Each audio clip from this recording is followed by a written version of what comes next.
முக்கிய பல பகுதிகளிலும் முக்கிய விருந்தினர்கள் வந்திருக்கிறார்கள். சிட்லப்பாக்கம் அந்த அசோசியேஷனை ஒருங்கிணைத்து நடத்தி இருக்கின்ற மதிப்பிற்குரிய விஸ்வநாதன் அவர்கள் வந்திருக்கிறார்கள். டிவி டிபேட்ல புகழ்பெற்ற திரு காரை செல்வராஜ் அவர்கள் வந்திருக்கிறார்கள். அதே போல சர்வமங்களா நகர் சங்கத்தின் செயலாளர் ஓய்வு பெற்ற காவல் அதிகாரி திரு ரவி அவர்கள் வந்திருக்கிறார்கள். இவர்களெல்லாம் அவர்களை கருத்தை சொல்வதுடன் நமது கோரிக்கைக்கு வலுச்சேர்க்கும் வகையில் அவர்கள் பேசுவார்கள். அந்த வகையில் முதலில் அதே போல வியாபாரிகள் சங்க தலைவர் மதிப்பிற்குரிய நண்பர் ராமகிருஷ்ணன் அவர்கள் வந்திருக்கிறார்கள். அந்த வகையில் முதலில் சர்வமங்களா நகர் சங்கத்தின் செயலாளர் ஓய்வு பெற்ற காவல் அதிகாரி திரு ரவி அவர்களை பேசுமாறு அன்புடன் அழைக்கின்றோம். அனைவருக்கும் மாலை வணக்கம்.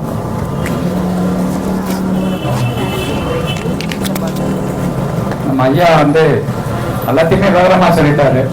இந்த ராதா நகர் சபை, இந்த வைஷ்ணவா காலேஜ் சபை இதெல்லாம் முக்கிய அவசியம். நம்ம பகுதி இன்னைக்கு தெரியாது, இன்னைக்கு நம்ம விட்டுட்டோம்னா அதுக்கப்புறம் பண்ண மாட்டாங்க, கவர்மெண்ட் விட்டுடுவாங்க. இது சரியான நேரம். நம்ம தலைவர் சொன்ன மாதிரி இந்த எலெக்ஷன் டைம்ல இதை நம்ம போஸ்ட் பண்ணோம்னா நமக்கு அது வாய்ப்பு கிடைக்கும். நிச்சயமா நமக்கு நம்மளுடைய வேட்பாளர் எம்பியினுடைய வேட்பாளராக வரவங்க இந்த கோரிக்கையை வச்சு நம்ம அதை நிறைவேற்றுறதுக்கு உண்டான முயற்சியை எடுக்கணும். நிச்சயமா சார் சொன்ன மாதிரி வியாபாரிகள் சங்கத்துக்கு இது ஒரு பெரிய கோரிக்கையா தான் இருக்கணும். ஏன்னா அதோட பலன் அவங்க சுத்திட்டு போய் எவ்வளவு டீசல் செலவு, மனிதனுடைய உழைப்பு எல்லாமே குறையும். இது வந்ததுன்னா அவங்களுக்கு இது ரொம்ப யூஸ்ஃபுல்லா இருக்கும். சில விஷயங்கள் இப்ப சார் சொன்ன மாதிரி ரோடு சைடு இருக்கிற வியாபாரிகளுக்கு கொஞ்சம் கஷ்டமா இருக்கும். ஆனா அது மக்களுக்கு பயனுள்ளதா இருக்கும். இந்த சாலை ஆக்கிரமிப்பு எடுத்தாங்கன்னா பொதுமக்களுக்கு பயனுள்ளதா இருக்கும். வணிகர்களுக்கு கொஞ்சம் சிரமம் இருந்தாலும் அதை சரி அட்ஜஸ்ட் பண்ணிட்டு தான் போகணும், வேற வழி இல்லை. இது இந்த வாய்ப்புக்கு ரொம்ப நன்றி. சார் சொன்ன மாதிரி சாலைகள்ல தெரியறது இப்ப சமீபத்துல நீங்க பார்த்திருப்பீங்க, 27/2/2024 சர்வமங்களா நகர் 2வது பிரதான சாலையில ஒரு வாகன விபத்து. ஒரு ஸ்பீட் பிரேக் மேல போயிட்டு ஒருத்தர் போய் ஏறி இறந்து நல்லா நியூஸ்ல பார்த்துருப்பீங்க. தமிழ்நாடு ஃபுல்லா அது தெரிஞ்சு போச்சு. ஆனா அதுக்கு காரணம் என்னன்னா, சாலை அமைக்கிறப்போ உடனே அந்த ஸ்பீட் பிரேக் போடல. அது ஒரு 2 மாசம் பொறுத்து அந்த ஸ்பீட் பிரேக் போட்டாங்க. போட்டு உடனேவும் பெயிண்ட் அடிக்கல. அந்த மார்க்கிங் பண்ணியிருந்தா அந்த பிரச்சனை இல்லை. அது இல்லாத ஒரு வாகன ஓட்டியும் கொஞ்சம் வேகமா வந்திருந்தாரு, ஹெல்மெட் போடல, அதனால உயிர் சேதம் ஆகி போச்சு. அது உடனே ரிப்போர்ட் யாரோ உடனே கம்ப்ளைண்ட் பண்றாங்க. கவர்மெண்ட் லெவலுக்கு போய் உடனே கமிஷனர் மேடம் மறுநாள் காலையில் அந்த ஜேசிபி வச்சு எடுத்துட்டாங்க. அந்த ஸ்பீட் பிரேக் மொத்தத்தையும் எடுத்துட்டாங்க. இது எந்த விதத்தில் நியாயம்? இது அதிகாரிங்க பண்ற விஷயமா? சரி, இப்ப ஸ்பீட் பிரேக் இல்ல, ஸ்பீட் பிரேக் இல்லாத வேகமா போலாம். அந்த நகர்ல இருக்கிற குழந்தைங்களோ ஒரு பள்ளி ஒண்ணு இருக்கு, அதுல வரவங்க யாரோ ஒரு குழந்தைய அடிபட்டு அவங்க இறந்துட்டாங்கன்னா அடுத்த 24 ஹவர்ஸ்க்குள்ள அந்த ஸ்பீட் பிரேக்கை போடுவாங்களா? இதுதான் எங்களுடைய கேள்வி. இதுக்கு இந்த இணைப்பு மையம் சார்பாகவும் என்னுடைய கோரிக்கையை வைக்கிறேன். இதுக்கு நாங்க போய் நம்ம சட்டமன்ற உறுப்பினரை பார்த்து கமிஷனர் பேசியிருக்கிறோம். நாளைக்கு அப்பாயின்மெண்ட் கொடுத்துருக்காங்க. நம்ம விஸ்வநாதன் சார் மூலியமா நாங்க போய் நாளைக்கு பார்க்க இருக்கிறோம். இருந்தாலும் இது மாதிரி ஒரு விசிபிளா பார்க்காத, அதுல என்ன உண்மை நிலையாதையாம நீங்க அந்த சிசிடிவி பாத்தீங்கன்னா பாதி ஸ்பீட் பிரேக் மேல லைட் இருக்கு, ஆனா அந்த ஒயிட் பெயிண்ட் அடிச்சிருக்கணும், எல்லோ பெயிண்ட் அடிச்சிருக்கணும், அந்த ரிஃப்ளெக்டர் வச்சிருக்கணும். இது போடாதனால அதே மாதிரி சாலை அமைச்ச உடனே இதெல்லாம் பண்ணணும். ஏதோ மக்கள் சொல்றாங்க, அசோசியேஷன் சொல்றாங்கன்ட்டு 2 மாசம் பொறுத்து போடுறது, இதெல்லாம் ஒரு சரியான இதுவா தெரியல. இன்னும் இந்த அரசு மக்கள் பிரதிநிதிகளை இன்னும் நல்லா அவங்க இன்னும் முனைப்பா செயல்பட்டாதான் ஒரு நல்ல அரசாங்கமா அமையும். அதுக்கு உண்டான சட்டமன்ற உறுப்பினர், பாராளுமன்ற உறுப்பினர்கள் இது முறையா அவங்களும் ஒரு மீட்டிங் போட்டு நம்மளை நிச்சயமா கூப்பிடுவாங்கன்னு நினைக்கிறேன். எலெக்ஷன் முன்னாடி அன்னைக்கு நிச்சயமா இந்த இணைப்பு மையத்தினுடைய கோரிக்கை நிறைவேறதுக்கு உண்டான வாய்ப்பு இருக்குன்னு நினைக்கிறேன். இது யாரும் எம்பி கேண்டிடேட் வந்தாலும் நம்மளுடைய கோரிக்கையை நம்ம வைப்போம். அதுல அதனால இந்த விஷயத்துக்கு இவ்வளவு பேர் ரொம்ப சப்போர்ட் பண்ணதுக்காக ரொம்ப என்னுடைய வாழ்த்துக்களை தெரிவிச்சுக்கிறேன். நன்றி. தேங்க்யூ.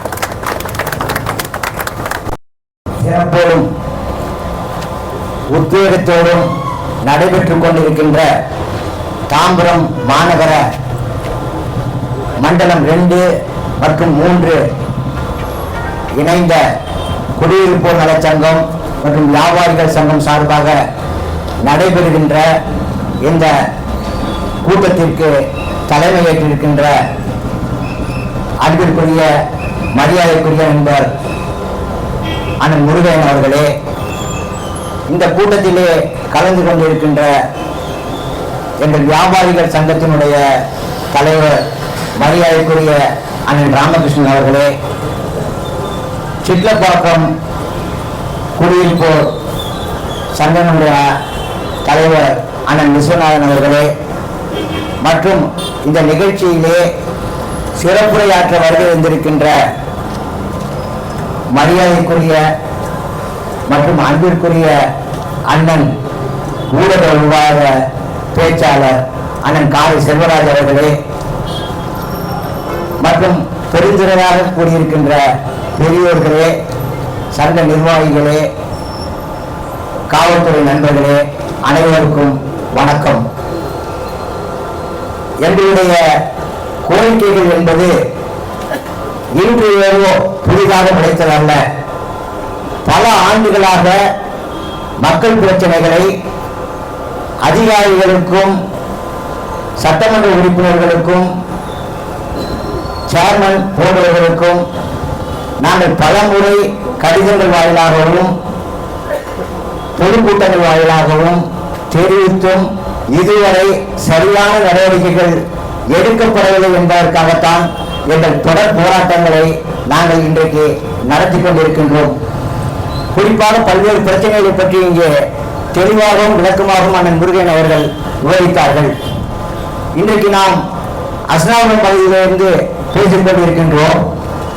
இந்த பேருந்து நிலையம் எத்தனை வருடங்களுக்கு முன்பு உருவானது என்பது அனைவருக்குமே தெரியும்.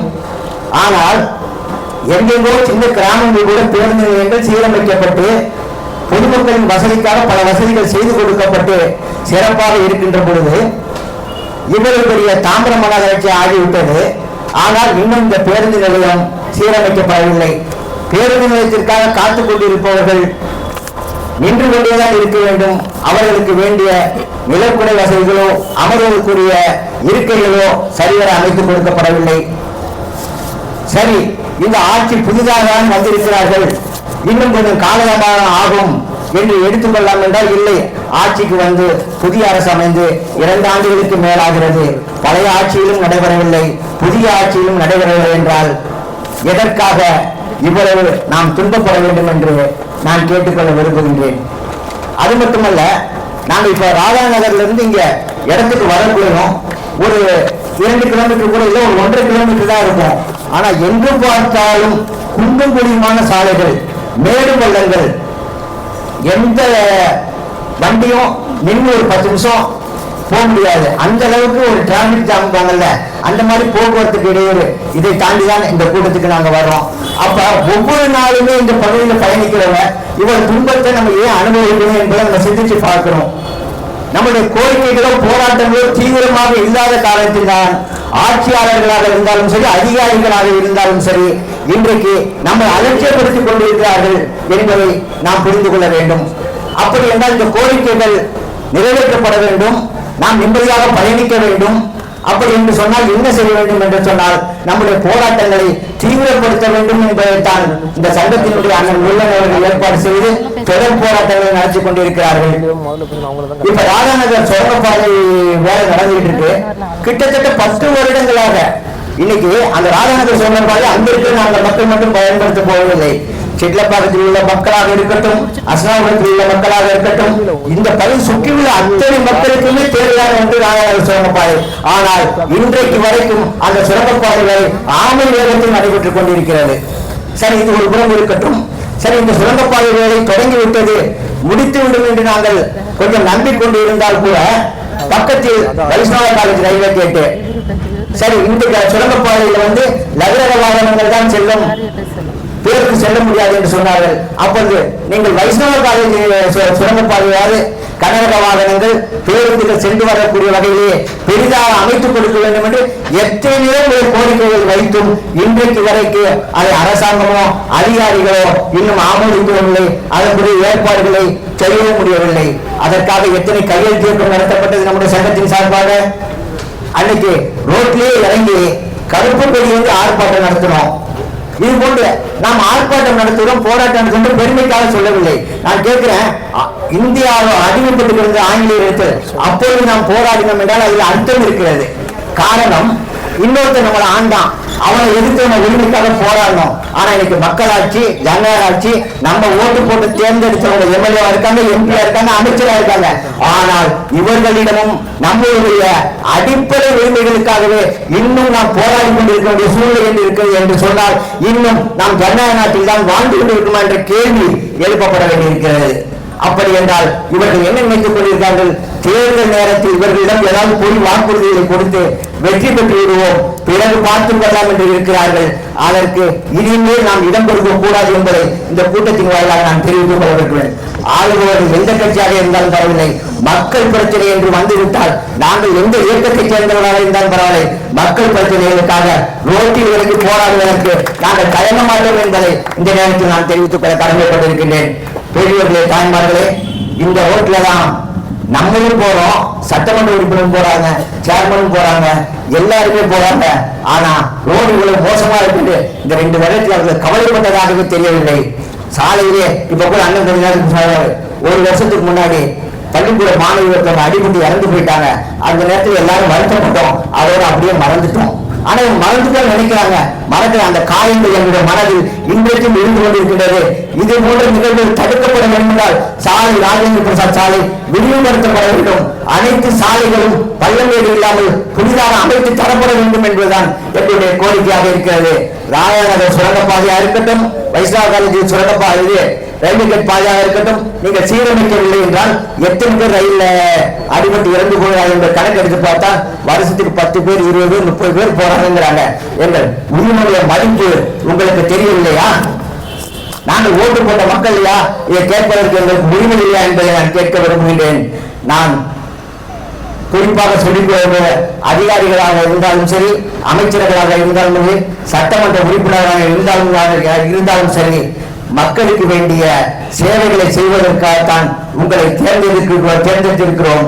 நீங்கள் அந்த சேவைகளை திறம்பட செய்ய வேண்டும். எங்களுடைய கோரிக்கைகளுக்கு நீங்கள் செவிசாய்க்க வேண்டும். இல்லை என்றால் எங்களுடைய போராட்டங்களை நாங்கள் வலுப்படுத்திக் கொண்டே போவோம். இந்த போராட்டம் இத்துடன் நிற்கவே நிற்காது. நாளை சாலை மறியலாக மாறலாம். எந்த விதமான போராட்டத்திற்கும் நாங்கள் தயாராகி விடுவோம் என்பதை இந்த கூட்டத்தின் வாயிலாக எச்சரிக்க விரும்புகின்றேன். இன்றைக்கு ஆர்வம் காட்டுகின்ற அனைத்து மக்களுக்கும் சரி, குடியிருப்பு சங்கத்திற்கும் சரி, வாய்ப்படுத்த எனக்கும் சரி, நாம் போராடுவதற்கு தயாராக இருப்போம்.